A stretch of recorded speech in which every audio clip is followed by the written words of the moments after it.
Bernie Sanders is a different kind of politician. He's the longest-serving independent in the history of the U.S. Congress, representing the small northeastern state of Vermont as both a congressman and now a senator since 1991. He's wildly popular in his home state, winning 71% of the votes in his last election. Sanders calls himself a democratic socialist. Not that kind of socialist, that kind. His aim is to make the United States more like Scandinavia. You know, the nations with the most generous social policies that have in turn made their societies the happiest, most prosperous, and arguably the most equal on Earth. But who is Bernie Sanders? Bernard Sanders was born in Brooklyn, New York in 1941. His father, Eli, a paint salesman, was a Jewish immigrant from Poland whose family was killed in the Holocaust. Dorothy, his mother, was born in New York City. The Sanders were poor, with Bernie and his older brother Larry sleeping in the living room of the family's one-bedroom apartment. It was Larry who introduced him to political ideas. In elementary school, Bernie won a state championship in basketball and was captain of the track team in high school. After a year at Brooklyn College, he transferred to the University of Chicago, the school where President Obama would teach constitutional law years later. While earning his bachelor's degree there, Sanders became active in the civil rights movement. He was arrested for leading sit-in protests against segregated campus housing and participated in the 1963 March on Washington, where Martin Luther King Jr. gave his I Have a Dream speech. Thank God Almighty, we are free at last. After college, Sanders married his college sweetheart, Deborah Schilling, and moved to Vermont, working as a writer and carpenter. Bernie and Deborah divorced after 2 years of marriage without any children. His first and only biological child, a son, was born to Susan Campbell Mott in 1969. In the early 70s, Bernie began his political career, losing 2 races for governor and 2 for senator. He then served as director of the nonprofit American People's Historical Society, where he made a 30-minute documentary about American socialist leader and presidential candidate Eugene V. Debs. In 1981, Sanders won his first election, becoming the only independent mayor in America, leading the small city of Burlington, Vermont, with a population of around 40,000. The campaign energized thousands of new voters and set a record for voter turnout there. Among the accomplishments of his 8 successful years in office was the establishment of the first municipal housing land trust in the country for affordable housing, a project that became a model emulated throughout the world. Sanders allowed citizens to call him up in the middle of the night for any reason, and earned a reputation for being extraordinarily industrious. He balanced the budget, brought a minor league baseball team to the city, and won an important battle with a developer over the city's waterfront along beautiful Lake Champlain. The plan Sanders supported was implemented, and today there are miles of public beaches and bike paths, a boathouse, many parks, and a science center. Around the end of his time as mayor, he married Jane Driscoll, a former president of Burlington College. Bernie considers her 3 children from a previous marriage as his own. Today, Bernie and Jane have 7 grandchildren.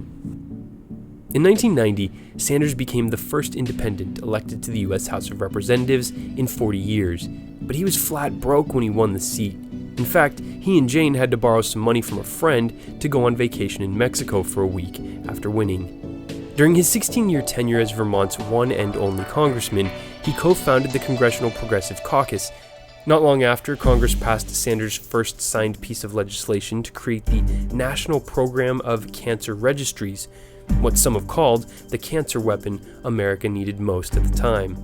In 1993, Sanders voted against the Brady Bill that mandated federal background checks on gun purchases, although he currently supports a ban on semi-automatic weapons and wants to close gun show loopholes and create instant background checks for gun purchasers. After returning from a tour of factories in Mexico, Sanders explained his position against the North American Free Trade Agreement by saying, quote, "If NAFTA passes, corporate profits will soar because it will be even easier than now for American companies to flee to Mexico and hire workers there for starvation wages," end quote. In 1998, Sanders cautioned that investment and commercial banks should be kept separate, and voted against the repeal of parts of the Glass-Steagall Act. So, in a way, Bernie saw the economic trouble on the horizon that arrived a decade later. Sanders stood up to the major pharmaceutical companies by becoming the first member of Congress to take busloads of his constituents across the border to Canada to buy lower-cost prescription drugs, including a group of cancer patients who were able to purchase their medications for just 1/10 the price charged in the States. The following month, Sanders led an effort to fight IBM on their plan to cut older workers' pensions by as much as 50%. As a result, IBM agreed to a $320 million legal settlement with some 130,000 IBM workers and retirees. Sanders voted against the first Gulf War in 1991 and the invasion of Iraq in 2003, and predicted much of what ended up happening in that conflict. Who will govern Iraq when Saddam Hussein is removed? And what role will the U.S. play in an ensuing civil war that could develop in that country? Will moderate governments in the region who have large Islamic fundamentalist populations be overthrown and replaced by extremists? He also voted against the Patriot Act, the post-9/11 law that greatly expanded the powers of the NSA. In 2006, Sanders defeated Vermont's richest man and was elected as an independent to the U.S. Senate, receiving the support of several Democratic leaders, including then Senator Obama. Sanders quickly became one of the Senate's leading progressives. Ever the hard-working utilitarian, Bernie secured $3.2 billion to fund an energy efficiency and conservation grant program, $12.5 billion to expand federally qualified community health centers, which now serve 25 million Americans, $1.5 billion to help doctors and nurses working in underserved communities repay their student loans. He worked across the aisle with Republican Congressman Ron Paul to audit the Federal Reserve, revealing how the independent agency gave $16 trillion in near-zero interest loans to big banks and businesses after the 2008 economic collapse. And he helped double funding to help millions of low-income Americans heat their homes in winter.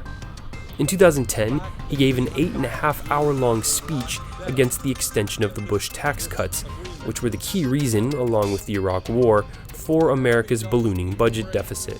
He is among the most outspoken senators on the issues of income inequality, climate change, and the desperate need for campaign finance reform. His approval rating in Vermont is 75%, making him one of the most, if not the most, popular elected officials in America. He currently holds 100% ratings from the following advocacy organizations: the ACLU, AFL-CIO, ARA, HRC, NAACP, NARL, and the SEIU. Sanders' presidential platform prioritizes the same positions he's fought for his entire career.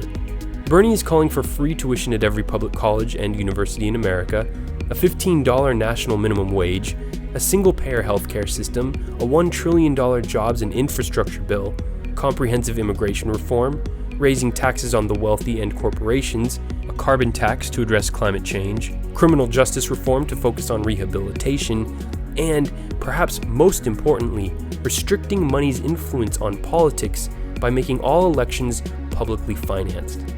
Bernie is relying on small donations from working Americans instead of the large donations and super PAC support that will power the campaigns of his rivals. According to the polls, all of these positions are relatively well supported by the American people. As Senator Sanders' populist message continues to spread across the country, we're about to find out if he can lead a movement strong enough to carry him into the White House. Thanks for watching. For the Daily Conversation, I'm Bryce Plank. When we stand together, when we say enough is enough, this country belongs to all of us.